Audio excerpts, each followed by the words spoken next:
ठीक है। हमारे साथ इस वक्त महाराष्ट्र के वाइस प्रेसिडेंट इब्राहिम भाईजान है। और जिस तरह से मुंबई अध्यक्ष बदला जाएगा इसको लेकर के काफ़ी चर्चा चल रही थी और काफ़ी दिनों के बाद भाई जगताप का नाम बहुत चर्चे में था और भाई जगताप को मुंबई अध्यक्ष बनाया गया। इस मौके पर इब्राहिम भाईजान की तरफ से क्या कहना है हम उनसे जानते हैं। जिस तरह से जो अटकलें लगाई जा रही थी, अध्यक्ष बनेगा, कौन रेस में दौड़ेगा, काफ़ी लोगों के नाम आ रहे थे। भाई जगताप का नाम आने के बाद भाई जगताप को कल पद ग्रहण भी किया गया 136वें दिवस के मौके पर। क्या कहना चाहेंगे आप इस मौके पर?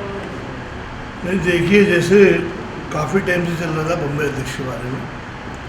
हमारे वरिष्ठ नेता जो एकनाथ गायकवाड़ साहब, जिन्होंने पद संभाले थे, उन्होंने जितना उनके टाइमिंग जो गया उसमें बहुत अच्छा काम किया उन्होंने।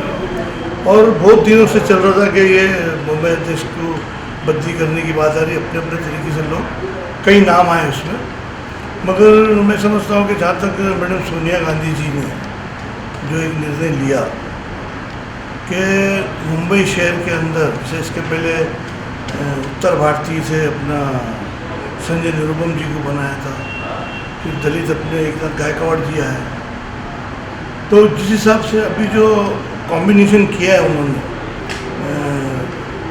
सिख और मराठा का, वो मैं समझता हूँ कि बहुत ही अच्छा कॉम्बिनेशन है। और भाई जगताप एक लड़ाकू नेता है और मैं समझता हूँ कि बम्बई में उनको अध्यक्ष बनाने से मैं समझता हूँ आने वाले इलेक्शन में बहुत बड़ा फ़ायदा होगा उसका, क्योंकि जो हिसाब से उनका काम करने का तरीका है सबको लेके काम करेंगे अच्छी तरीके से। और आने वाले समय में जो कॉरपोरेशन के इलेक्शन है, मैं समझता हूँ उसमें बहुत बड़ी उनकी भागीदारी रहेगी, क्योंकि जो हिसाब से जो 136 साल हो गए कांग्रेस पार्टी को उसकी स्थापना करके, और उसी दिन उन्होंने वो पद को संभाला है। तो मैं समझता हूँ कि उस दिन जो पद को संभाला है, उससे जब कांग्रेस पार्टी ने 136 साल में पूरे हिंदुस्तान को, सभी समाज को लेके, हिंदू मुस्लिम सिख ईसाई, उनको लेके जो जोड़ने का काम किया और देश को आगे बढ़ाने का काम किया, तो मैं समझता हूँ कि मुंबई शहर में भी बहुत अच्छी लहर आएंगी। अभी मैं समझता हूँ 2-4 दिन ही हुए उनको पद संभाल के, और आने वाले समय में पूरे ताकत से काम करेंगे। मैं मेरी तरफ से उनको बहुत बहुत शुभकामनाएं देता हूँ कि उनको पूरी तरीके से बम्बई की जो जनता है, सभी समाज के वर्ग के लोग हैं, जो हिंदू मुस्लिम सिख ईसाई, सभी लोग मिलकर उनके साथ में काम करें। और उनको सभी जो पार्टी वर्कर है, कार्यकर्ता है, जो पदाधिकारी, मैं समझता हूँ उनको सबको न्याय मिलेगा मुंबई शहर के अंदर, क्योंकि कॉरपोरेशन की इलेक्शन नज़दीक है। तो बहुत से कार्यकर्ता ऐसे है कि जिनको लास्ट टाइम में मैं समझता हूँ कि उनके साथ में बेइंसाफ़ी हुई, और भाई जगताप और छपरा साहब जो है, मैं समझता हूँ वो भी एक नीचे के वर्ग से नजर आए हैं, और वो सभी को मैं समझता हूँ कि लेके न्याय देने का काम करें। एक आखिरी सवाल है कि जिस तरह से महाराष्ट्र सरकार को गिराने की जो अटकलें लगाई जा रही है, जैसे कि नारायण राणे ने एक दावा किया है कि ये सरकार गिरेगी, इसके बारे में आपका क्या कहना है? नहीं, देखिए, अभी अटकलें तो हर तरीके के लोग लगाते हैं। नारायण राणे साहब को इतनी बड़ी सोनिया गांधी जी ने पोस्ट दी, उसके बावजूद भी मैं समझता हूँ कि नारायण राणे साहब ने ठुकरा के वहाँ गए हैं। तो ये जो सरकार गिराने की जो बात चल रही है, मैं समझता हूँ नामुमकिन है। ये इस तरीके की बात करके लोगों को भरगलाने का काम करती है, और भारतीय जनता पार्टी का ये काम ही है कि लोगों को भरगलाना है, झूठ बोलना है, मीडिया पे जो भी कुछ भी खबरें चलाना है। लास्ट टाइम जो सत्ता में आने का काम किए, लोगों के अकाउंट में 15-15 लाख रुपए जाएंगे, हम काला बाजार का जो पैसा है वहाँ से ले आएंगे, मगर कुछ भी नहीं, सब खाली झूठी बातें ही है। और महाराष्ट्र की सरकार गिराने की जो बात है, सवाल ही नहीं उठता, क्योंकि महाराष्ट्र में जो सरकार, उसका नेतृत्व मैडम सोनिया गांधी जी, शरद पवार साहब और उद्धव ठाकरे जी कर रहे हैं। और मैं समझता हूँ कि उद्धव ठाकरे जी भी जो सीएम पद पे बैठे हैं, वो भी मैं समझता हूँ कि सभी को कोऑर्डिनेट करके और महाराष्ट्र चल रहा है। और गिराने की तो कोई बात ही नहीं। मैं समझता हूँ कि उल्टा मैं समझता हूँ कि आने वाले समय में हम सब लोग देखेंगे कॉरपोरेशन के नतीजे और मुंबई महाराष्ट्र में भी जो इलेक्शन है उसमें महाआघाड़ी जो थी युति उसमें सक्षम हुई है और बीजेपी को पराजित किए मैं समझता हूँ। और आने वाले समय में भी भारतीय जनता पार्टी की जो ताकत है वो मैं समझता हूँ कि और कम हुई। और आने वाले समय में जो महाराष्ट्र की सरकार की जहाँ बात है अभी 4 साल बाकी है, 4 साल में मैं समझता हूँ कि जो इन्होंने पिछले 5 साल में माइनॉरिटी का फंड कभी दिया ही नहीं, माइनॉरिटी का जो फंड था उसको दिया ही नहीं इन्होंने। विधान भवन में जब भी अधिवेशन होता है उसके अंदर हर समाज के लिए हर वर्ग के लिए फंड दिया जाता है, मगर इन्होंने मनमानी किया। आज महाआघाड़ी की सरकार आई है, सबको लेके चलने का काम कर रही है। कोविड के अंदर जो मुंबई के अंदर जो काम हुआ है मैं समझता हूँ इतना अच्छा कोई भी स्टेट में काम नहीं हुआ है। यहाँ से लोग यूपी के लोग यहाँ से गए, 12 लाख लोगों को यहाँ से भेजा गया, हर सहूलत के साथ में भेजा गया। वो जाके वहाँ महाराष्ट्र की सरकार की मैं समझता हूँ कि वाहवा कर रहे हैं, मगर वहाँ की सरकार जो है कोई इसके ऊपर अमल करने का काम नहीं करती है और जनता को बहुत तकलीफ देने का काम है। आने वाले समय में महाराष्ट्र राज्य भी और पूरे हिंदुस्तान में जो नरेंद्र मोदी जी जो आज हमारे हिंदुस्तान के पीएम बन के बैठे, हम सब देख रहे टीवी में आज देश की जनता हमारे किसान लोग जो है किसान भाई किस तरीके से तकलीफ उठा रहे। डायरेक्ट वो जो भी मांग हर इंसान का अपनी मांग रखने का अधिकार है हर समाज को, मगर वो बोलते हैं कि नहीं हम ये चीज़ को मानेंगे नहीं।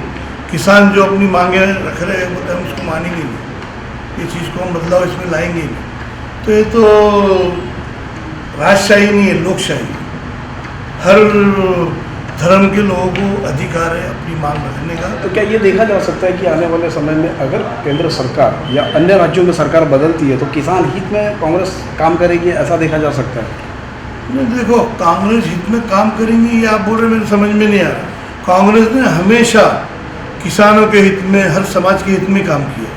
तो ये जो बिल है जो तीन बिल जो लगाए गए, ये बिल को क्या कांग्रेस की सरकार आएगी तो 100% वो बिल को पूरी तरीके से खलास किया जाएगा और जो किसान भाइयों की जो मांग है उसके मुताबिक भी नया बिल बनेगा। जैसे कि आपने थोड़ी देर पहले कहा कि कोविड जैसे कार्यकाल के अंदर मुंबई शहर के अंदर कोविड को कहाँ तक ख़त्म करने में मुंबई करों का और मुंबई कांग्रेस का सरकार का बहुत बड़ा हाथ रहा है। वहीं दूसरी ओर मुंबई महानगर पालिका के कई हज़ार कर्मचारी है जो कोविड में काम कर रहे थे, उनको कहीं ना कहीं आज कोविड सेंटर बंद करने की वजह से बेरोजगारी का सामना करना पड़ रहा है और उनकी मांग है कि उनको कहीं ना कहीं स्थानांतरित किया जाए। तो इस बारे में आप जैसे विरोधी पक्ष नेता आप ही का है रवि राजा है, तो ऐसा मौके पर आप उनके लिए ज़रूर उनके लिए एक आवाज़ उठाएंगे। उनके लिए मैं महाराष्ट्र प्रदेश पे भी हूँ, हमारे भाई जगताप भी आए हैं मुंबई प्रदेश के ऊपर और हमारे कई मिनिस्टर है।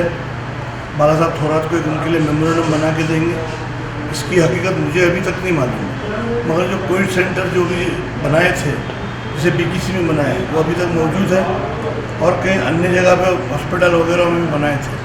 वो जगह में अभी जैसे कोविड कम हो गया उतना वो नहीं, वो हिसाब से वहाँ चल तो रहा है, मगर कुछ कर्मचारी की अगर कोई शिकायत है तो वो सरकार के सामने रख सकते हैं।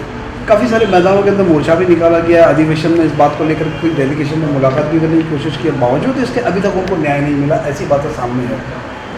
ठीक है, अगर मेरे सामने कोई बात आएंगी तो मैं ज़रूर वो बात को जो हमारे महाराष्ट्र और बम्बई के जो अध्यक्ष है और जो हमारे मिनिस्टर है हम उनके सामने ज़रूर रखेंगे, मगर ये चीज़ मेरे सामने अभी तक आई नहीं है। जो भी बात है अगर मेरे पास आती है तो मैं ज़रूर उसके बाद पूरी तरीके से काम करूँगा। और आपने मेरी बातें सुनी, ये सारे लोगों में आप मैं समझता हूँ कि जो भी मैंने कहा है, मेरी इतनी गुजारिश है देश की जनता से, महाराष्ट्र की जनता से और मुंबई शहर के आने वाले समय के लिए कांग्रेस पार्टी के हाथों को मजबूत करें और जो जातिवाद ताकतें हैं उनको उखाड़ के फेंकने का काम करें, क्योंकि अब तक बहुत गुमराह कर दिए उन्होंने। यही मेरी रिक्वेस्ट है कि आने वाले समय में भाई जगताप और सपरा साहब के हाथों को मुंबई के लिए मजबूत करें। और मैं फिर से एक बार मुबारकबादी देता हूँ कि सोनिया गांधी ने बहुत अच्छा निर्णय ली और ये जो कॉम्बिनेशन जो किया है, मैं समझता हूँ ये आने वाले समय में पूरी तरीके से सक्सेस होगा और मैं मुबारकबाद दूँ। शुक्रिया, थैंक यू। नए साल की शुभकामनाएं। और नए साल की शुभकामनाएं भी देता हूँ। ओके, नए साल तो अभी मैं समझता हूँ 2 दिन पेंडिंग है। कल ही परसों परसों है परसों ना, है, कल का 31 का महीना है, चलेगा। तो एडवांस में मुबारकबादी तो पहले से तुम्हारा तो लोग नहीं आप देंगे तो कल रिलीज होगी ना वो। मैं एडवांस में पूरे देश की जनता, मुंबई शहर की जनता और महाराष्ट्र के लोगों को मुबारकबादी देता हूँ कि नया साल हमारा बहुत ही अच्छा जाए। जो तकलीफों से हम गुजरे 1 साल से, पिछले 1 साल से, जो केंद्र सरकार की तरफ से जो मुसीबतें आए वो मुसीबतें दूर हो जाए, ये मैं अल्लाह से और ईश्वर से दुआ करता हूँ कि हमारा आने वाला साल बहुत अच्छा जाए।